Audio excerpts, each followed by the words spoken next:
Momen keakraban sambil bersenda gurau kembali diperlihatkan Presiden Jokowi dan Menteri Pertahanan Prabowo Subianto. Kedekatan keduanya terekam saat menghadiri undangan Perdana Menteri Malaysia Anwar Ibrahim Rabu. Bahkan Jokowi terlihat memberikan jempol kepada Prabowo entah untuk alasan apa.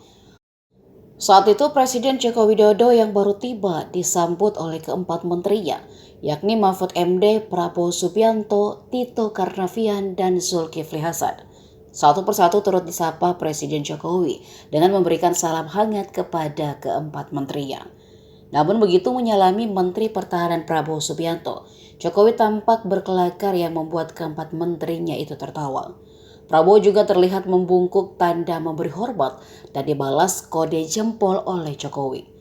Maksud dari jempol Jokowi itu pun untuk Prabowo belum diketahui. Tetapi pertemuan Jokowi dan Prabowo itu terjadi usai ramainya usulan damai yang diberikan Menhan untuk perdamaian antara Rusia dan Ukraina.